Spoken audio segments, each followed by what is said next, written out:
નમસ્કાર, રાજનીતિ સંદેશ ન્યૂઝમાં આપનું સ્વાગત છે। ઉના દલિત કાંડમાં આવેલા ચુકાદા બાદ ધારાસભ્ય જિગ્નેશ મેવાણીએ અસંતોષ વ્યક્ત કર્યો છે। સરકારને ઉપલી કોર્ટમાં ચુકાદાને પડકારવા માટે અપીલ કરવા સાથે આગામી દિવસોમાં રસ્તા પર ઉતરવાની પણ ચીમકી આપી છે। 10 વર્ષ બાદ ચકચારી ઉના દલિત કાંડમાં કોર્ટે પોતાનો ચુકાદો સંભળાવ્યો છે, જેમાં 42 માંથી 37 આરોપીઓને નિર્દોષ છોડવામાં આવ્યા છે અને માત્ર 5 આરોપીઓને 5 વર્ષ માટેની સજા આપવામાં આવી છે। આ ચુકાદાથી ધારાસભ્ય જિગ્નેશ મેવાણીએ પાલનપુર સર્કિટ હાઉસ ખાતે પત્રકાર પરિષદ સંબોધીને ચુકાદા સામે પોતાનો અસંતોષ વ્યક્ત કર્યો છે। સાથે જ તેમણે સરકારને સમગ્ર ચુકાદાને ઉપલી કોર્ટમાં પડકાર આપવા માટે અપીલ કરી છે। જિગ્નેશ મેવાણીએ કહ્યું કે આ ચુકાદાથી હું હતાશ છું, દુઃખી છું। એટલું જ નહીં, પીડિત પરિવાર પણ દુઃખી હોવાનું જિગ્નેશ મેવાણીએ કહ્યું છે। જિગ્નેશ મેવાણીએ કહ્યું કે વશરામભાઈ અને બાલુભાઈ સરવૈયાએ તમામ આરોપીઓને ઓળખી કાઢ્યા હતા, છતાં પણ 5 આરોપીઓને 5 વર્ષ માટેની સજા સંભળાવવામાં આવી છે, જેનાથી પીડિત પરિવાર પણ દુઃખી છે। ધારાસભ્ય જિગ્નેશ મેવાણીએ પરિવારોને આત્મસન્માનપૂર્વક જીવવા માટે સુરક્ષા પૂરી પાડવામાં સરકાર નિષ્ફળ રહી હોવાનો આરોપ લગાવ્યા છે। તેમણે કહ્યું કે વર્ષ 2018 અને 2023માં જામીન પર છૂટેલા આરોપીઓ ફરી પરિવાર પર હુમલો કર્યો હતો, જેમાં એક કેસમાં આરોપીઓ નિર્દોષ છૂટ્યા છે, જો કે બીજો કેસ પેન્ડિંગ છે। જિગ્નેશ મેવાણીએ સરકાર દ્વારા કેસને ઉપલી કોર્ટમાં પડકારવામાં આવે તેવી અપીલ સરકારને કરી છે। તેમણે કહ્યું કે પીડિત પરિવાર પણ જીવનું જોખમ હોવાનું છે। પીડિત પરિવાર અને જિગ્નેશ મેવાણીએ આ ચુકાદા સામે અસંતોષ વ્યક્ત કરી પોતાની નારાજગી દર્શાવી છે। ઉનાના મોટા સમઢિયાળા ગામમાં વર્ષ 2016માં ચકચારી ઘટના બની હતી, જેમાં બનાવમાં કથિત ગૌરક્ષકોએ બાલુભાઈ સરવૈયા અને તેમના પરિવારજનો પર હુમલો કર્યો હતો। એટલું જ નહીં, ગાડી સાથે બાંધીને તેમના ઉપર અમાનવીય અત્યાચાર ગુજારવામાં આવ્યો હતો અને આ વિડીયો સોશિયલ મીડિયામાં વાયરલ થતા ગુજરાતભરમાં તેના પ્રત્યાઘાતો પડ્યા હતા। જે બાદ તત્કાલીન મુખ્યમંત્રી આનંદીબેન પટેલ અને રાહુલ ગાંધીએ પીડિત પરિવારોની મુલાકાત કરી હતી અને પરિવારને આશ્વાસન આપ્યું હતું કે જો કે હવે આ સમગ્ર કેસમાં ચુકાદો આવતા પીડિત પરિવારમાં નારાજગી જોવા મળી રહી છે। એટલું જ નહીં, ધારાસભ્ય જિગ્નેશ મેવાણીએ પણ ચુકાદાને લઈને પોતાનું દુઃખ વ્યક્ત કર્યું છે। ઉના કાંડના પીડિત પરિવારોની જાનમાલની સુરક્ષા કરવા તત્કાલીન મુખ્યમંત્રીએ આપેલા વચન નિભાવવા, જમીન અને સરકારી નોકરી પીડિત પરિવારોને આપવા માટે પણ જિગ્નેશ મેવાણીએ અપીલ કરી છે। સાથે જ આ કેસમાં સંડોવાયેલા આરોપીઓને કડક સજા થાય, જેથી કરીને ફરીથી ઉના કાંડ ન બને તેવી માંગ જિગ્નેશ મેવાણીએ કરી છે।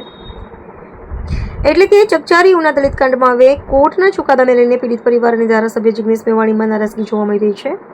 તેમને અસંતોષ વ્યક્ત કરીને સમગ્ર મામલામાં સરકાર પણ આ ચુકાદાને ઉપલી કોર્ટમાં પડકારે તેવી અપીલ કરી છે। નહીંતર આગામી દિવસોમાં ઉપલી કોર્ટના દ્વાર ખખડાવવાની તૈયારી જિગ્નેશ મેવાણી દર્શાવી છે। એટલું જ નહીં, તેમના રસ્તા પર ઉતરવાની પણ ચીમકી આપી છે। સૌ પત્રકાર મિત્રોનું આજે સ્વાગત છે પ્રેસ કોન્ફરન્સમાં। ઉનાની ચકચાર જગાડનારી ઘટના આજથી બરાબર 10 વર્ષ પહેલા 2016ના જૂન જુલાઈમાં બની। ઉનાની બજારમાં જાતે બની બેઠેલા કેટલાક ગૌરક્ષકો, જે મૂળ તો અસામાજિક તત્વો હતા, એ લોકોએ મોટા સમઢિયાળા ગામના બાલુભાઈ સરવૈયા, એમના દીકરાઓ, એમના પરિવારજનોને જે ગાયનું સિંહે મારણ કર્યું હતું, એ ગાયના નામે એમની ઉપર હિંસા કરી ઉનાની બજારમાં ધોળા દિવસે ગાડી સાથે બાંધી અમાનવી રીતે જાણે એમનો જીવ લઈ લેવાનો હોય, જાણે એમની હત્યા કે ખૂન કરવાનો હોય, એવા આશયથી એક ષડયંત્રના ભાગરૂપે એમની ઉપર હુમલો કર્યો। એ ઉના કાંડનો, ઉના અત્યાચારનો વિડીયો આખા સૌરાષ્ટ્રે, આખા ગુજરાતે, આખા દેશ અને દુનિયાએ જોયો। એને એટલા ગંભીર પ્રત્યાઘાતો પડ્યા કે વિપક્ષના અનેક નેતાઓ, સન્માનની રાહુલજી સહિત, એ ઉનાના પીડિતોને મળવા ગયા હતા। તત્કાલીન મુખ્યમંત્રી આનંદીબેન પટેલ પણ ઉના ગયા હતા। અમદાવાદથી ઉના સુધીની એક ઐતિહાસિક દલિત અસ્મિતા યાત્રા, 400 કિલોમીટરની પદયાત્રા, વાહન યાત્રા અમે પણ કરી અને 15મી ઓગસ્ટનો તિરંગો ઉનાની ધરતી પર લહેરાવ્યો હતો કે આ ઉના, આ ગુજરાત, આ દેશના ગરીબોનું, પીડિતોનું, શોષિતોનું, વંચિતોનું, દલિતોનું પણ છે। આજે ઘટનાને બરાબર 10 વર્ષ થયા। હમણાં 4 દિવસ પૂર્વે જ સમાજ કલ્યાણ વિભાગની બજેટમાં ભાગ લેતી વખતે મેં સરકારને સવાલ પૂછ્યો, સમાજ કલ્યાણ વિભાગના મંત્રીશ્રીને સવાલ પૂછ્યો કે આનંદીબેન પટેલે ઉના જઈને ઉનાના પીડિતોને જે વચન આપ્યા હતા, ફાસ્ટ ટ્રેક કોર્ટમાં કેસ ચાલશે, પીડિત પરિવારોને સરકારી નોકરી મળશે, ખેતીની જમીન મળશે, આમાંના એક પણ વચનનું પાલન કર્યું છે? સરકાર પાસે કે મંત્રી પાસે કોઈ જવાબ નહોતો. અને આજે એનો ચુકાદો આવ્યો છે અને 42માંથી 5ને બાદ કરતા 36-37 આરોપીઓને નિર્દોષ છોડી દેવામાં આવ્યા છે.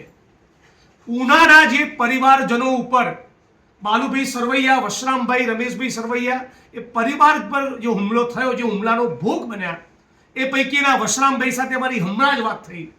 એમણે કહ્યું કે ફરી એકવાર અમારા જીવનું જોખમ ઊભું થશે.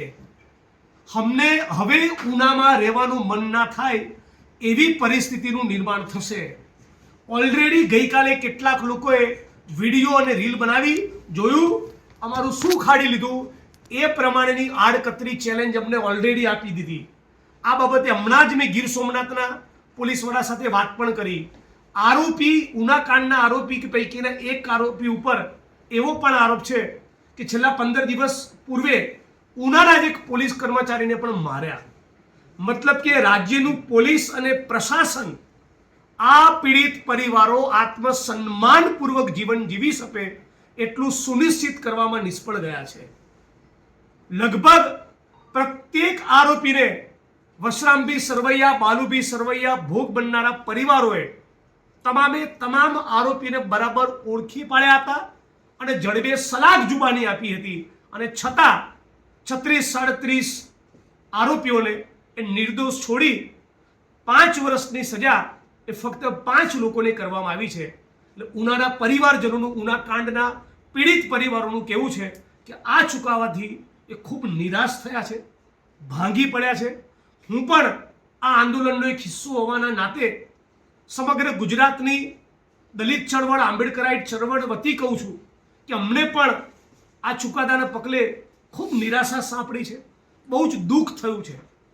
ન્યાયતંત્ર પાસેથી ન્યાયતંત્રનું સન્માન કરું છું, પણ પોલીસ પ્રશાસન, આ ન્યાયિક સિસ્ટમ પાસેથી અપેક્ષા એવી હતી કે તમામ આરોપી જેમણે પણ આ ઉનાના પીડિત પરિવારોને બેરહેમીપૂર્વક છડે ચોક ધોળા દિવસે ઉનાની બજારમાં પોલીસ સ્ટેશન, પોલીસ કર્મચારીઓની સામે માર્યા છે, એમને બધાને સાબરમતી સેન્ટ્રલ જેલના સળિયા પાછળ મોકલી દેવામાં આવશે અને એક ઐતિહાસિક ચુકાદો આવશે જેનાથી દાખલો બેસે કે આ પ્રમાણે કોઈ પણ આદિવાસી, દલિત, ગરીબ, વંચિત સમુદાયનું આત્મસન્માન તમે છીનવવાની કોશિશ કરશો, આ પ્રમાણે હુમલો કરવાની કોશિશ કરશો તો આપણું તંત્ર ચલાવી નહીં લે. પણ એવો ચુકાદો કોઈ જોવા મળતો નથી. દુઃખ સાથે એ કહેવું પડે છે કે વર્ષ 2018 અને 2023માં જ્યારે પણ આરોપીઓ પૈકીના અમુક બેલ લઈને આવ્યા તે લોકોએ ફરી આ પરિવારજનો પર હુમલો કર્યો. 2016માં મૃત પશુના ચામડું નિકાલનું કામ કરવા બદલ જે પરિવારોને માર્યા હતા એ જ પરિવારના 2 દીકરાઓ પર આરોપીઓએ 2018માં અને 23માં ફરી હુમલો કર્યો અને એમાં એક કેસમાં ફરી આરોપીઓને નિર્દોષ છોડી દેવામાં આવ્યા અને બીજા પ્રકરણમાં ટ્રાયલ પેન્ડિંગ છે. હું રાજ્યની સરકાર સમક્ષ સમગ્ર ગુજરાતના 50 લાખ દલિતો વતી એક ગુજરાતના ન્યાયપ્રિય નાગરિક તરીકે, કોંગ્રેસ પક્ષ તરીકે અને જેને ઉનાના આંદોલનમાં એક મહત્વની ભૂમિકા ભજવી છે એવા એક આંદોલનકારી તરીકે હું ગુજરાતના માનનીય મુખ્યમંત્રી અને ગુજરાતની સરકારને વિનંતી કરું છું કે જો તમારા ઈરાદામાં ખોટ ન હોય તો તાબડતોબ આ ચુકાદાને સરકાર દ્વારા હાઈકોર્ટમાં ચેલેન્જ કરવામાં આવે. હાઈકોર્ટ સુપ્રીમ કોર્ટના senior most criminal side practice કરનારા એમિનન્ટ સિનિયર કાઉન્સિલને રોકી, પીડિત પરિવારો જેનું નામ આપે એવા સિનિયર કાઉન્સિલને રોકી તાત્કાલિક અસરથી આ ચુકાદાને હાઈકોર્ટમાં પડકારવામાં આવે અને પીડિત પરિવારોના જાનમાલની સુરક્ષા સુનિશ્ચિત કરવામાં આવે અને પીડિત પરિવારોને વર્ષ 2016માં આનંદીબેને જે વચન આપ્યા હતા ખેતીની જમીન અને સરકારી નોકરી આપીશું એ વચન પૂરા કરવામાં આવે. હાલની પરિસ્થિતિમાં ભારતીય જનતા પાર્ટીની સંઘ પરિવારની આ સરકારને દલિતો માટે કોઈ જ લાગણી હોય એવા બિલકુલ લક્ષણો જોવા મળતા નથી. છતાં હું ઈચ્છું છું કે સરકાર આ ઘટનામાંથી સબક લઈ આપણા ગુજરાતમાં રવિશંકર મહારાજ, ઠક્કર બાપા, ઇન્દુલાલ યાજ્ઞિકના ગુજરાતમાં ફરી ઉનાકાંડ જેવી કોઈ ઘટના ન બને એ સુનિશ્ચિત કરવા, સમાજમાં એક સબક જાય કે દલિત આદિવાસીઓના આત્મસન્માન સાથે ખિલવાડ કરવો એ નહીં ચલાવી લેવામાં આવે અને ફરી એકવાર બધા આરોપીઓની સામે કડક કાર્યવાહી ન્યાયતંત્ર કરે એટલા માટે રાજ્યની સરકાર તાત્કાલિક અસરથી હાઈકોર્ટમાં આ ચુકાદાને પડકારે, એને ચેલેન્જ કરે, એની સત્તાવાર જાહેરાત કરે એવી હું અપેક્ષા રાખું છું. છેલ્લી બાબત, આ 20 તારીખે માનનીય મુખ્યમંત્રી ભૂપેન્દ્રભાઈની અધ્યક્ષતામાં એટ્રોસિટીઝ એક્ટના સુપરવિઝન અને મોનિટરિંગ માટે એટ્રોસિટી એક્ટમાં ઠરાવ્યા મુજબની 20 તારીખે ગાંધીનગર ખાતે એક મિટિંગ છે. એ મિટિંગમાં પણ હું મુખ્યમંત્રીને રજૂઆત કરીશ. પણ હું ઈચ્છું છું કે એની પૂર્વે સરકાર દ્વારા, મુખ્યમંત્રી દ્વારા જાહેરાત કરવામાં આવે કે ઉનાના પીડિતોને ન્યાય મળે. એના માટે અમે કટિબદ્ધ છીએ અને નીચલી કોર્ટના ચુકાદાને હાઈકોર્ટમાં ચેલેન્જ કરીશું. સરકાર મદદ નહીં કરે તો આગળની શું રણનીતિ? સરકાર મદદ નહીં કરે તો દલિત ચળવળ વતી, કોંગ્રેસ પાર્ટી વતી અમે હાઈકોર્ટ સુધી, સુપ્રીમ કોર્ટ સુધી ગુજરાત અને સુપ્રીમ કોર્ટના બેસ્ટ લોયરને અમારા તરફથી હાયર કરી આ ચુકાદાને અમે પડકારીશું, રોડ ઉપર પણ લડીશું અને કોર્ટમાં, હાઈકોર્ટમાં, સુપ્રીમ કોર્ટના દ્વાર પણ ખટખડાવીશું. પણ આત્મસન્માનની લડાઈમાં કોઈ જ કોમ્પ્રોમાઇઝ કરવાના નથી. કોંગ્રેસ પક્ષ દ્વારા આ નિર્ણયને લઈને કઈ રીતે જોવામાં આવે છે? મેં કોંગ્રેસ પક્ષના કાર્યકારી પ્રમુખ તરીકે કહું છું, બહુ નિરાશાજનક ચુકાદો પીડિત પરિવારને લાગ્યો છે, તો અમને પણ નિરાશાજનક લાગ્યો છે. પીડિત પરિવારને સંતોષ થવો જોઈએ.